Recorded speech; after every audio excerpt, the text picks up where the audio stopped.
Ready for the opening statement before we move on to questions? Well, first of all, I want to say congratulations to Kelly Harper and her girls. Being able to win a neutral site game is definitely a tremendous accomplishment. The other part of it is I want to say good luck to our football team and all other sports that's competing. Definitely exciting. Obviously, happy Thanksgiving to you all. Great to see our guys gel, continue to get better. I thought we came out early, being able to, sort of set the tone. And we played very unselfishly. I thought shots could have fall, but they didn't. Some wide open misses, but congratulations to Jacob Cruz on his 1,000th point.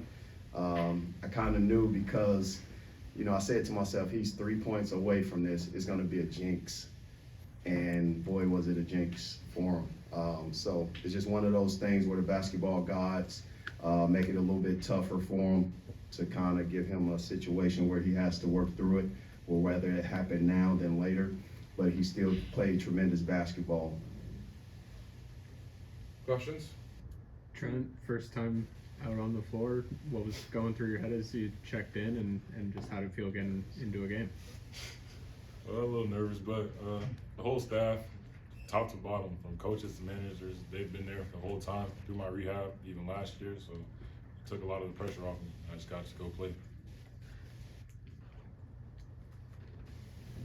Trent, how overall would you evaluate your performance tonight, and could you feel yourself just kind of getting more comfortable as it went on?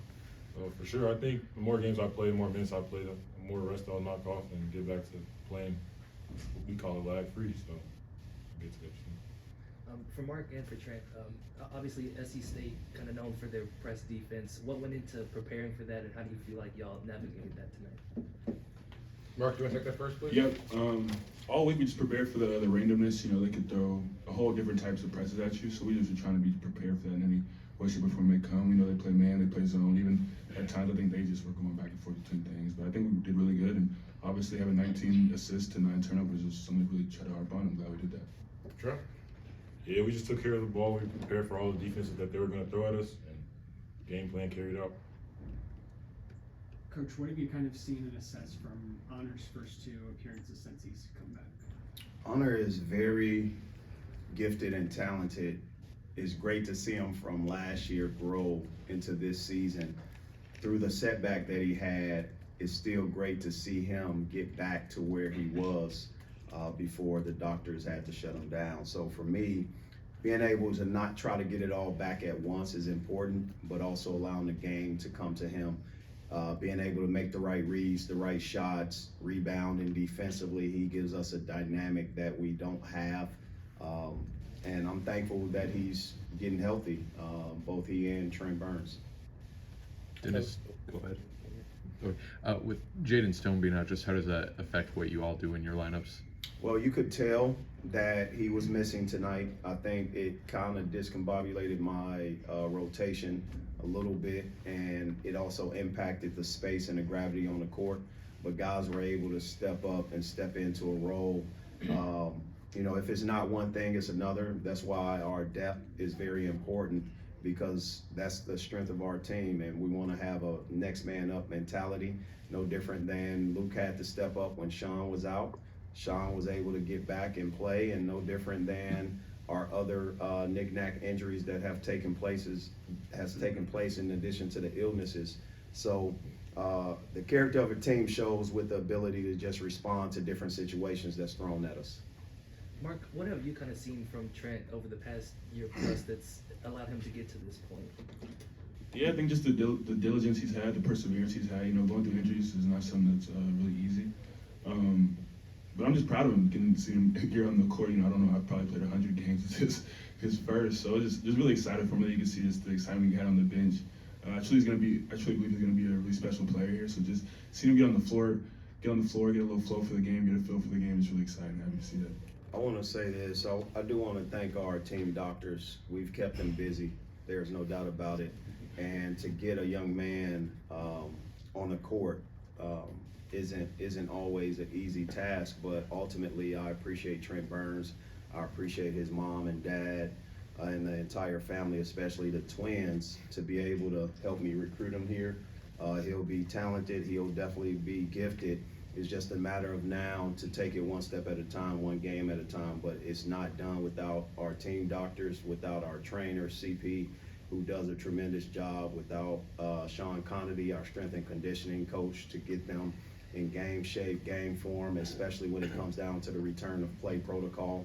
So it just takes a village, and it takes patience on both ends for it to take place. Patience from a basketball staff, patience from a kid, and then patience from the protectors, mom and dad.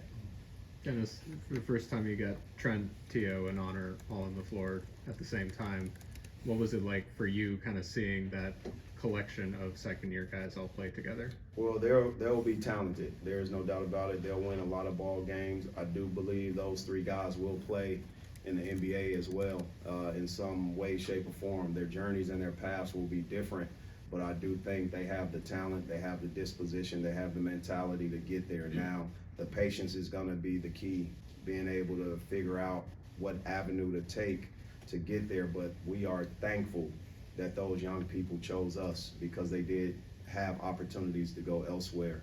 And when it comes down to recruiting, it's about relationships, and the relationships that they have with each other is the one thing that I think is very special. They're a very close group, a very close class, and I do believe they'll be lifelong friends.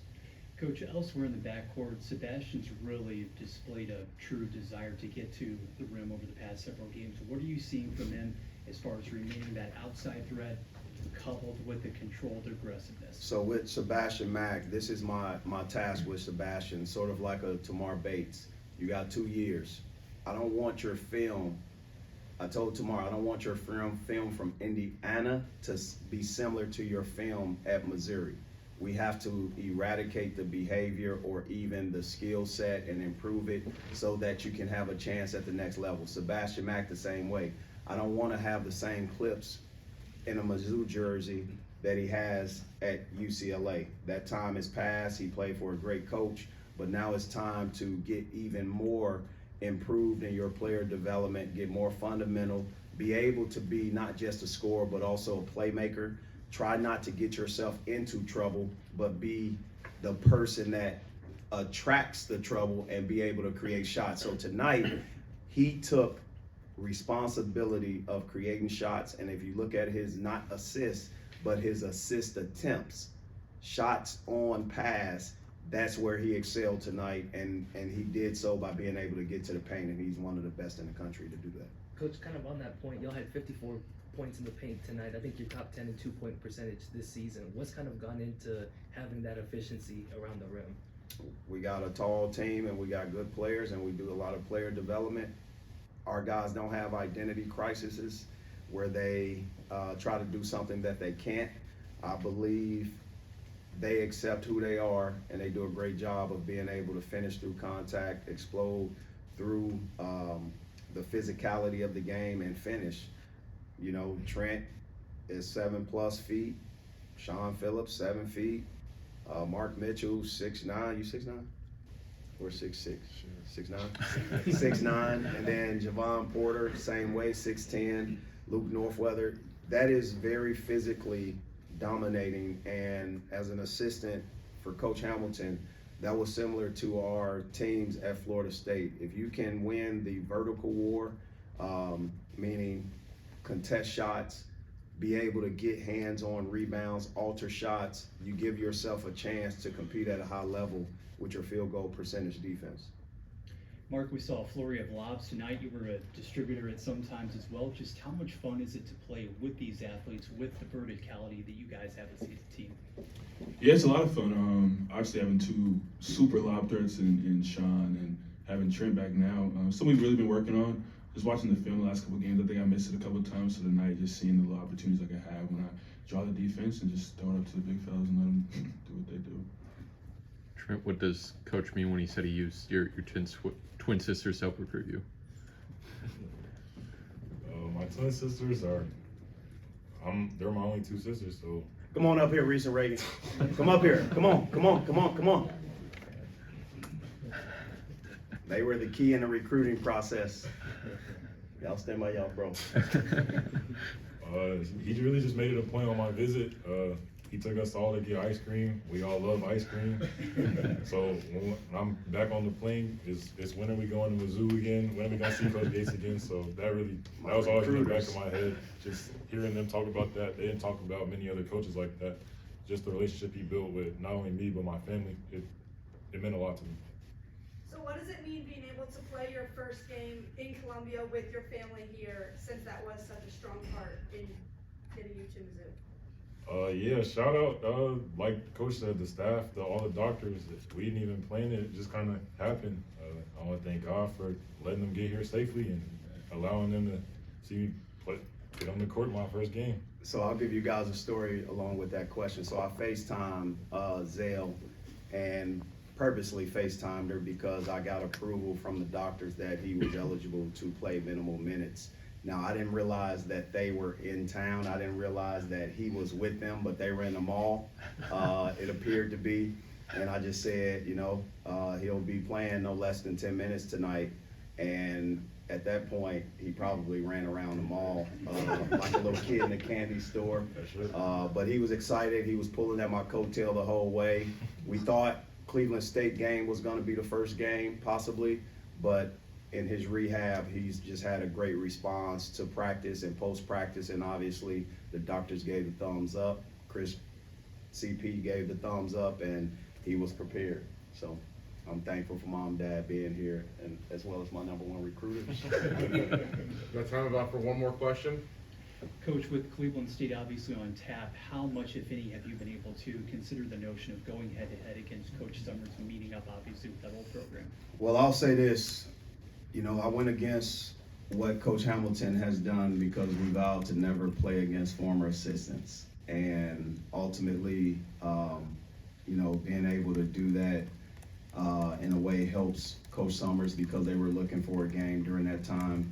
But also during this time, he was my #1 guy, #1 assistant during that time at Cleveland State University when Harlan Sands and Scott Garrett gave us a chance.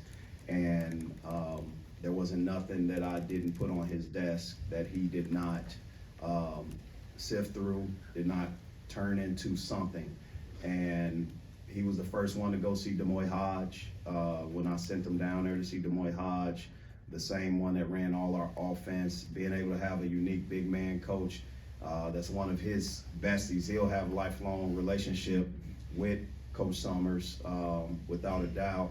I mean, even right now, Coach Summers' family is in town, so they're like family to us, and it always will be. Now, once the game tips off, we know good and well what time it is, but at the end of the day, he's family, always will be. I wouldn't be here without him, trusting me with his dream and aspiration of being a head coach, but also with what he's been able to do in his career. So I'm very thankful during this time of Thanksgiving for him being able to do what he's done as an assistant, and he's making us proud. Whenever you are a head coach and you have players go to the NBA, you have coaches also benefit by becoming head coaches. He's not the only head coach on our team that I believe Kyle Smith-Peters, I believe Ryan Charball and Matt Klein are one-day head coaches. So he's just the first to come out and be able to do that. All right, thanks all. Thanks, MIZ.